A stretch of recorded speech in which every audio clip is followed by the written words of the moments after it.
So we just barely touched on the lesson yesterday. I always start out the class with going over the objective and success criteria. So the objective is the general goal of the class period. So today it's graphing exponential functions. The success criteria is like every little detail that you need to be able to do to be successful at achieving the goal. The success criteria is also how you are graded. So when you take a test, whether it's the exit ticket or like the topic test, you will have to be able to recognize exponential functions based on the formula, to distinguish between exponential growth and decay, and then identify key points of an exponential graph, like the domain, range, Y-intercept, and asymptote. So hopefully, in that last bullet point, the domain, range, and Y-intercept are familiar. The only new one should be the asymptote. Here's the video lesson slide. I'm recording right now, and I'll post it later in this slide under today's lesson. It'll be highlighted. If you're ever absent, that is the one that I expect you to watch. But of course, I always like providing like a ton of resources, even though you may not need them. But there are some other helpful videos if you would just like them. All right, I don't expect you to watch every single one, but if you want to like review before a test, I would recommend those. Some of them I made, some of them other people made. So they're like more short and sweet and to the point. So feel free to check those out. The practice is what you picked up from the back table, and this time it is evens or odds. So your choice. You could do 2, 4, 6, 8, 10, or you can do 1, 3, 5, 7, 9. Not all the worksheets will be evens or odds. All right, some of them it'll be all problems assigned, but this one it's evens or odds. I know there's no new faces in this classroom, but since I'm recording, I'll just say it in case they watch the recording. I don't accept paper submissions.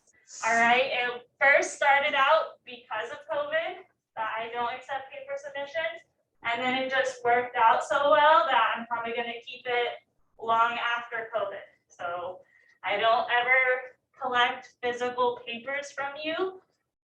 As far as the homework goes, I'll usually come around with a clipboard.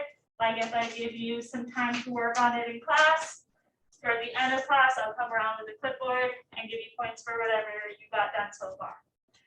If you finish it, great. You don't have to turn it in online. But if you're not finished with it, or maybe you're absent the day that I checked it in class, then you do have to upload it online. It is pretty easy.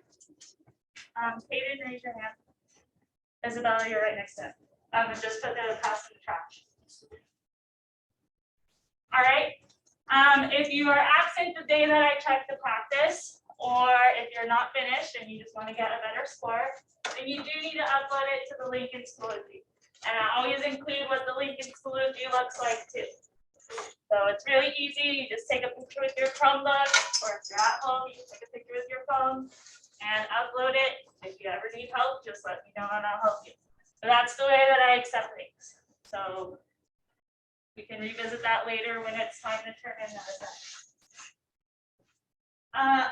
I've said this before, but just to kind of repeat, if you are absent for part 1 or part 2 of the final exam last semester, you need to have it done by this Friday. So just let me know what day in class you want to take it. Otherwise, I'll just pull you Thursday and Friday to take it to make sure that it gets done. But you're still responsible for any classwork that's. All right, and then I always include a slide for assessments and deadlines. So the expectation is that you are being assessed at least once a week in every class. For math, though, it's a little bit unique because how much are your assessments worth in math? 80% of your grade. In all your other classes, your assessments are 60% of your grade. But in math, it's 80%, and then homework is 10%, and your final exam is 10%. So, you know, do your best on the assessments. I imagine that in the first few weeks, when there's not a lot of stuff in the grade book, the grades might look a little bad for a while. But once we get more stuff in there, it should level out and be like more representative of how you're actually doing. So if you're getting low scores on the exit ticket, you know, you can review your answers, do corrections on them. Just really make sure that you're understanding what you're doing wrong. So that way when you take the real test, like the topic 5 test, you get it right and you get all those missed points back. So this week it's just 2 exit tickets, nothing crazy. You'll have one tomorrow on the lesson that we're doing today, and then another one on Friday for the other lesson. So any questions about anything? All right, so then we're going to continue on with the notes from yesterday. So here they are. I believe we got that far, and then we also filled out the definition for asymptote. But let's just kind of review. Exponential functions, they are when stuff either increases at a really fast rate or decreases at a really fast rate. So the graphs look like usually one of these two. So the top one, when it increases from left to right, is that growth or is it decay?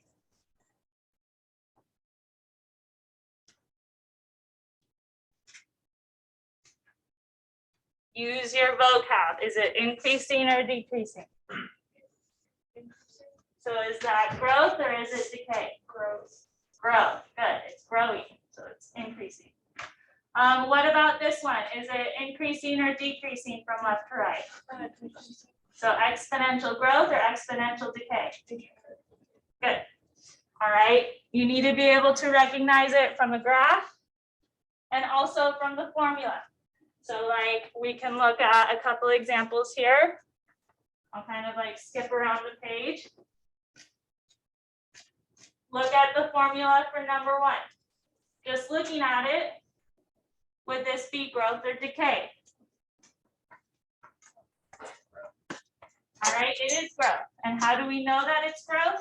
Because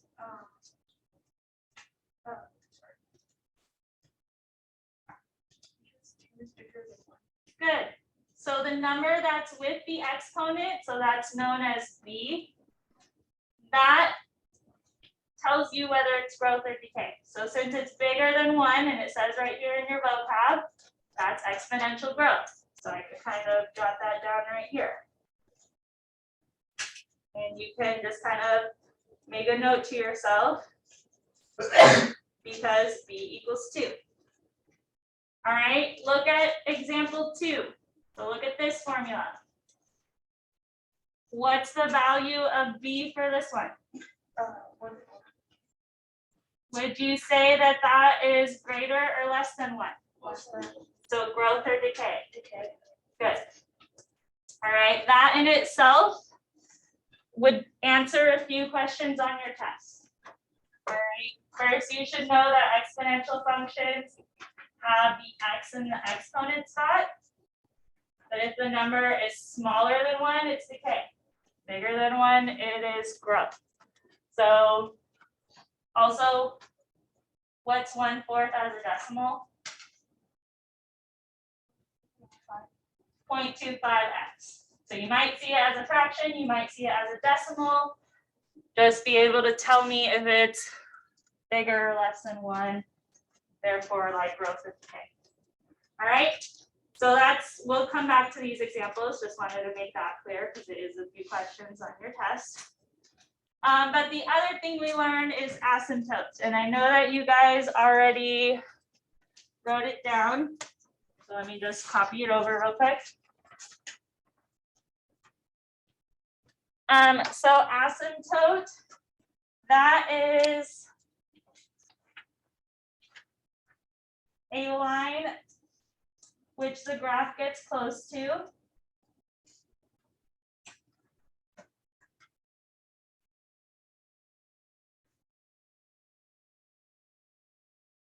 All right, a line which the graph gets close to, but never touches or crosses.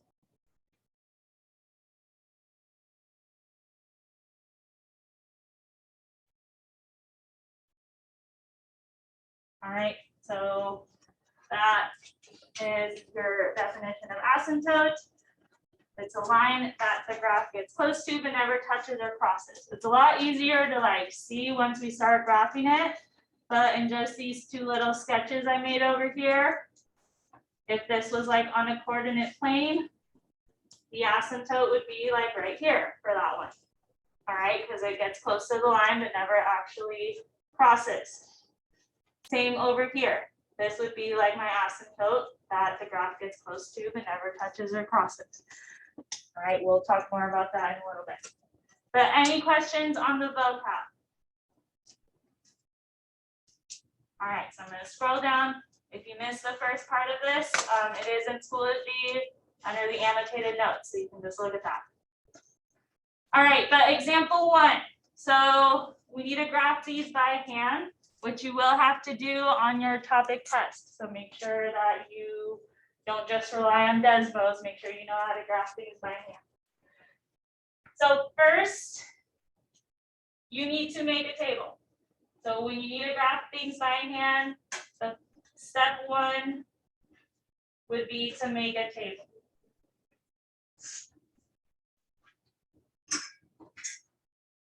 All right, so when I say that, I mean like an XY table,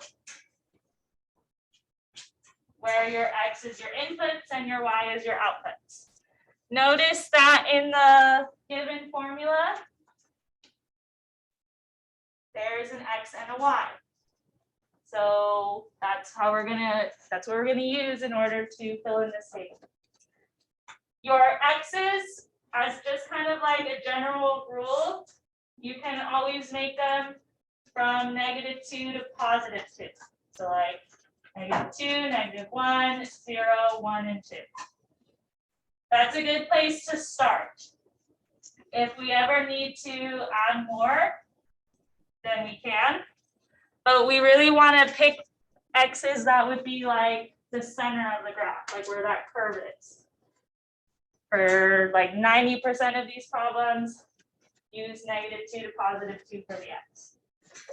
Now, how can I find the Y's? What am I going to do with these X's?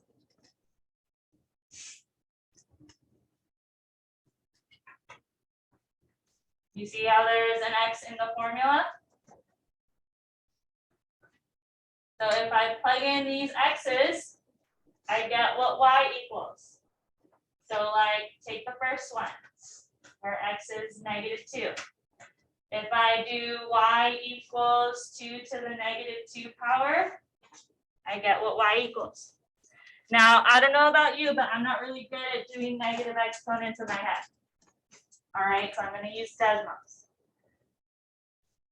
All right, so you guys should take out a calculator or whatever you use to calculate stuff in here. Calculator, your Chromebook. All right, because you guys need to practice entering this in too. All right, so go to desmos.com, click on graphing calculator.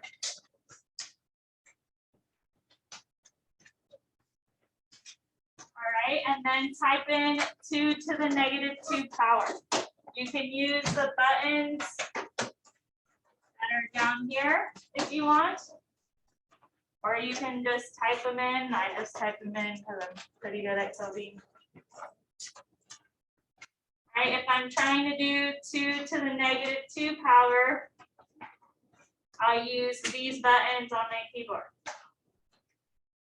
All right, so the upward arrow is above the 6, so like shift 6, and that's when you type in 2 to the -2 power. And it should look like that. If you're getting something other than 0.25, let me know, because unfortunately you can't really do these problems without a calculator. So questions about that? All right, and then plug in all of these other x values. So the next one is 2 to the negative 1, which is 0.5. What's 2 to the 0 power?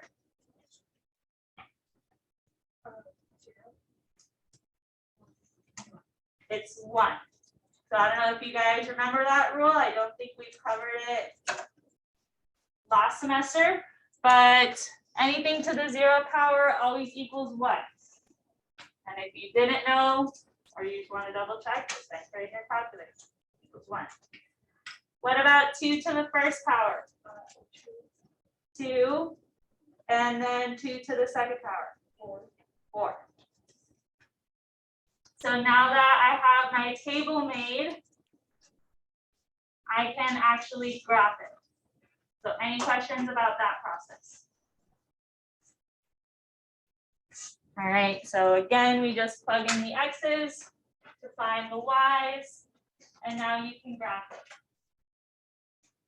So graph it, find -2 on your x-axis. Would that be to the left or to the right of the origin?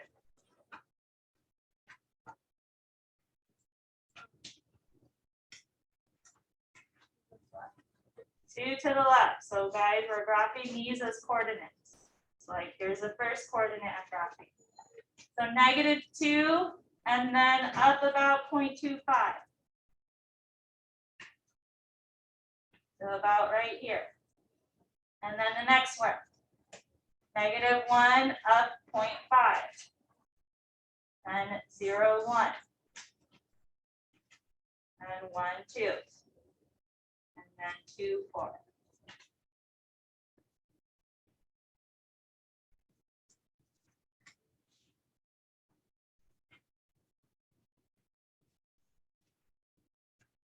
All right, so that's what your dots should look like if you graph them correctly. If you're having trouble, please let me know. All right, and all exponential functions look something like this top example or this bottom example. So since it's growth, it's going to look more like the top one. So we're just kind of connecting the dots here.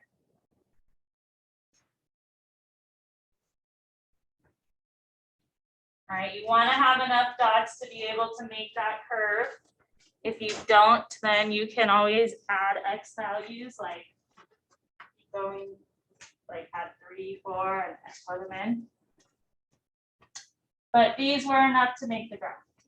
So any questions about that?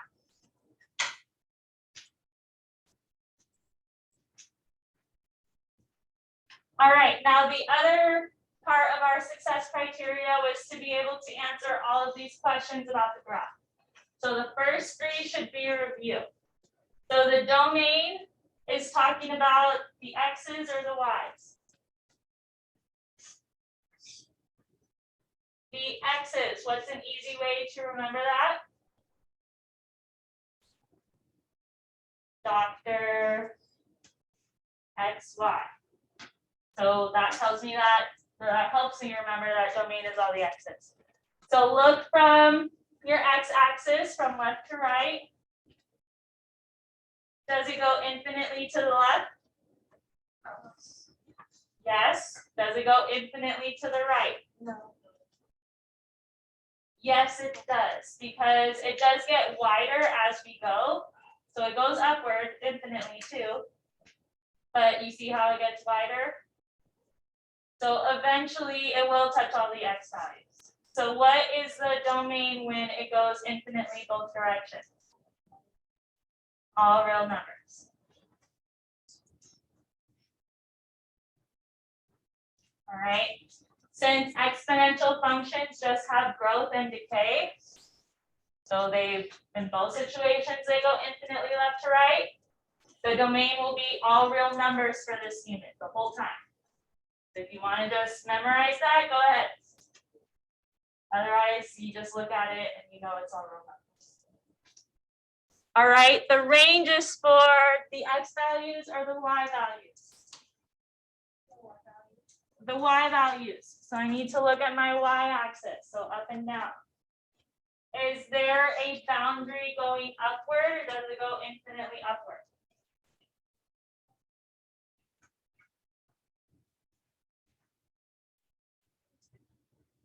It goes infinitely upward. Does it go infinitely downward? No. So that means I have one boundary, and all of these you'll have one boundary on the y. So that means I'm going to have y, an inequality symbol, and then the number basically where the graph kind of stops. So where does the graph kind of stop? At what number on the y?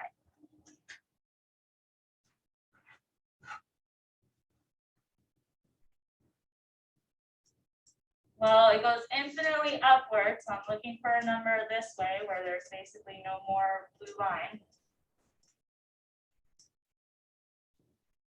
So you see how it stops like here? Like it doesn't go beyond this line. So my y, or my graph, has a boundary at 0. All right, it goes infinitely upward. So it'll touch all the positive y values. It won't touch 0 or any of the negative y values. So is y greater or less than 0? Greater.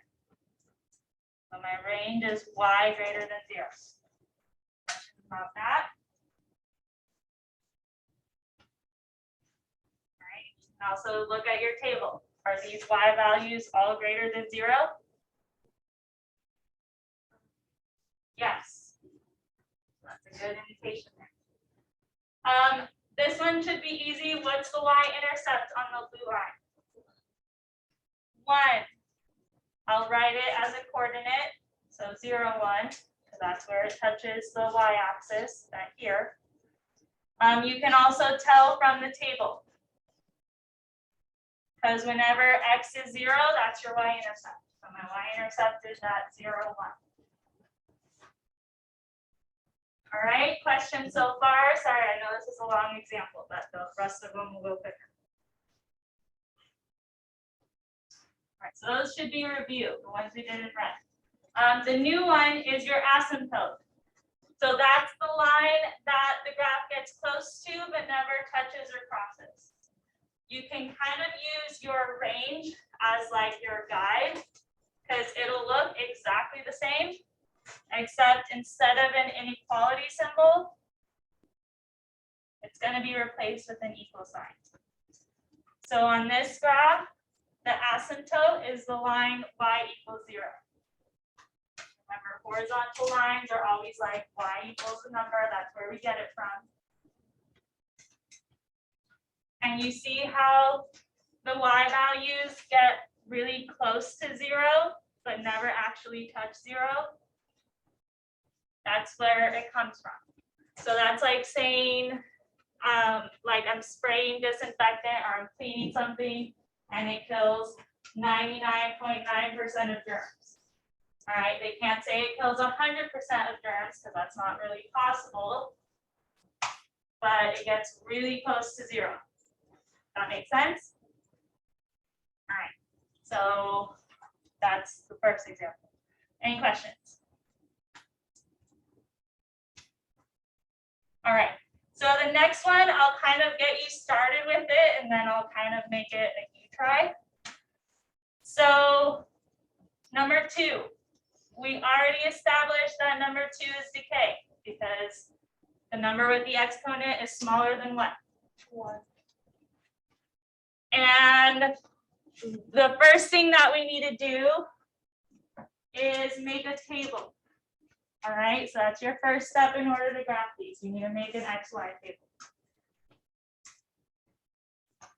What did I say that the X values would be always?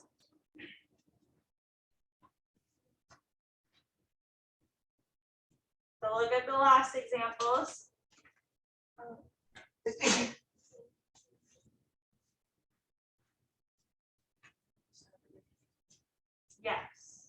So we are going to go from -2 to +2 like this.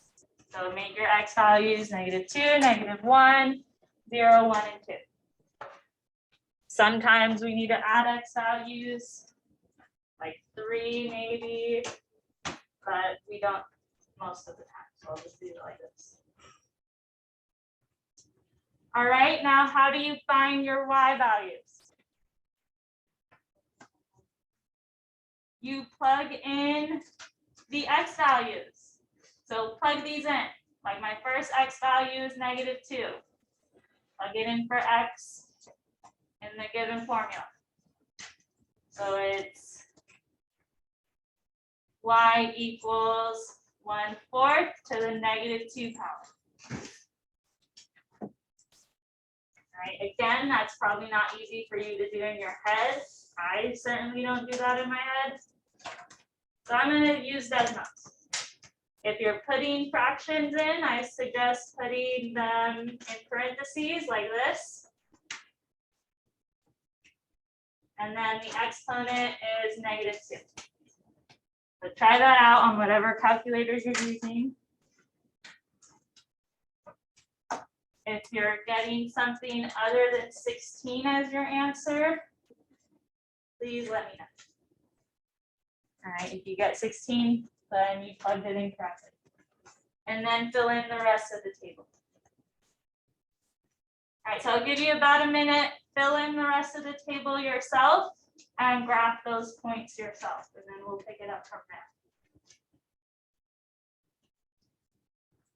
All right, so what'd you get when you plugged in -1?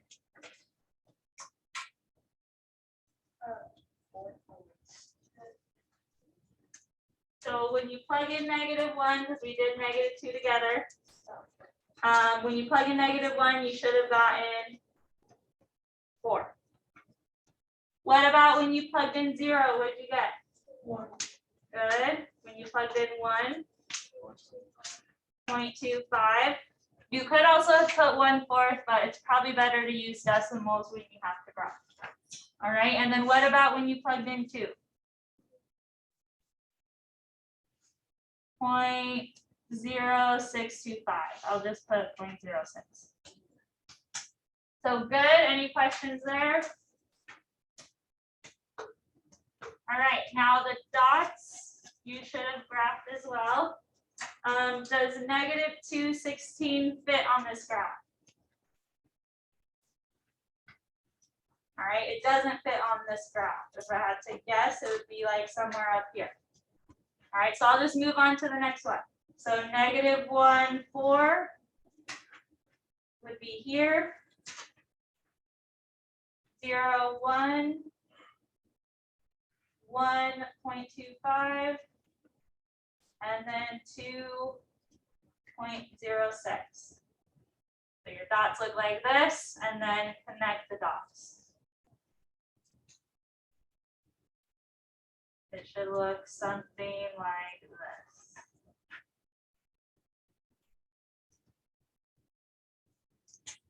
All right, so is it increasing or decreasing from left to right? Decreasing, so it's decay. We already knew that, but now you know what it looks like visually. What's my domain always for exponential functions? All real numbers. All right, because for these, they'll always go infinitely left to right. The range will always have one boundary for these. So it'll be y space and then a number. Well, I leave a space for the inequality symbol. Where does the graph kind of have a boundary on it? At what y value?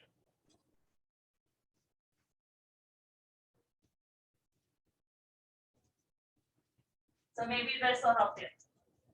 What do the y values get close to but never actually touch? They do touch 1, so you can't say 1. They get really close to 0, but never actually touch 0. That's why I say like your range and your asymptote go hand in hand. All right, but your range should have an inequality symbol. So are the y values from your table or on your graph, are they greater or less than 0?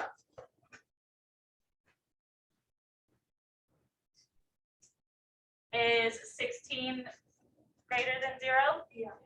So then it should be y greater than 0. All right, since range and since range and asymptote are pretty much the same, let's do the asymptote. What's the asymptote? Y equals 0.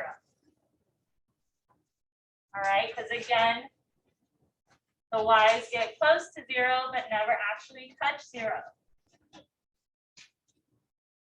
And the formula for this line would be y equals 0. All right, lastly, what's the y-intercept? 1, 1. Not 1, 1.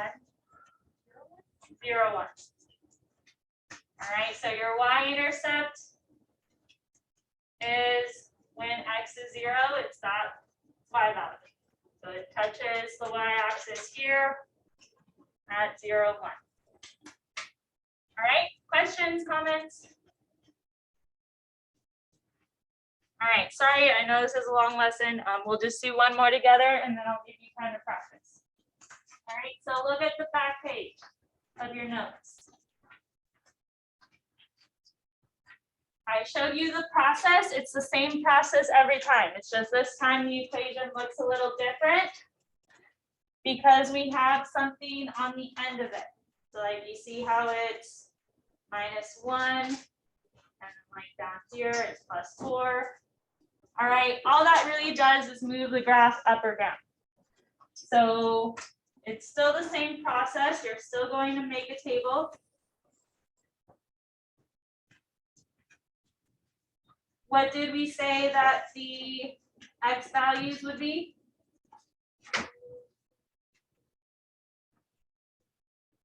Good. -2 to +2. So -2, -1, 0, 1, 2. And how do you find your y values? Good. You plug in your x's and you plug it into the x spot in your equation. So it'll look like this when you put it in the calculator.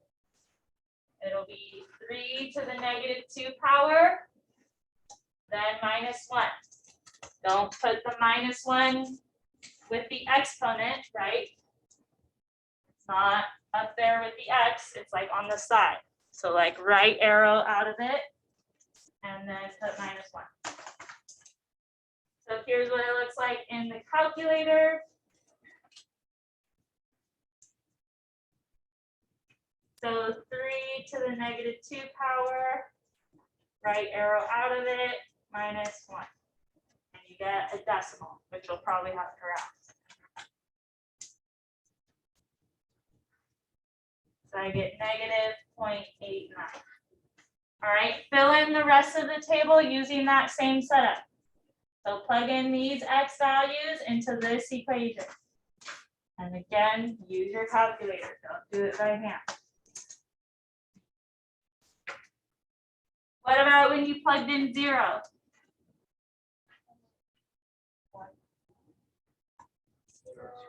It should be 0.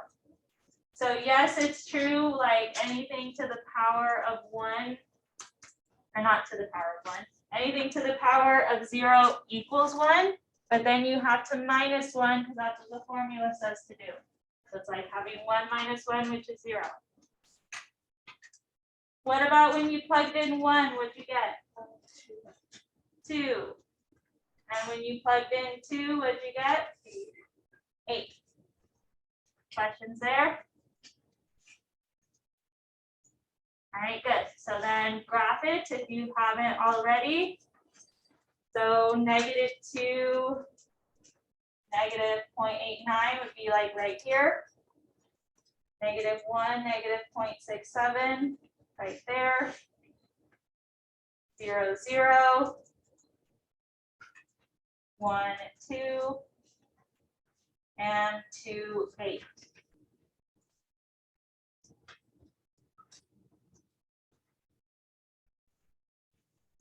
All right, and then connect your dots.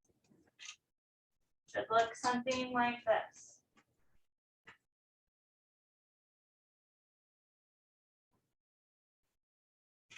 All right, now I want you guys, after you've graphed it, to answer all of these questions about it. So try that yourself for a minute.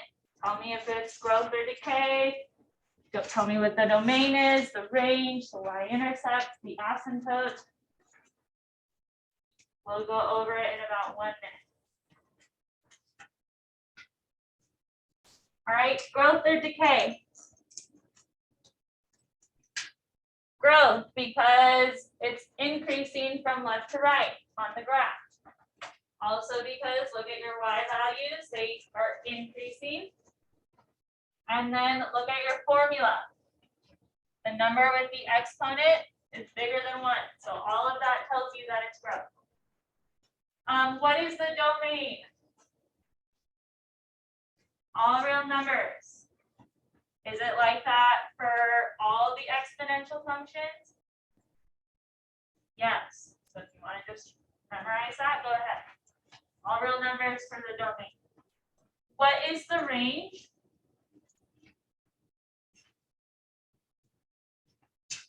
Y greater or less than?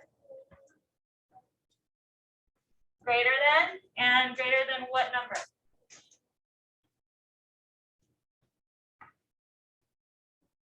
Greater than -1.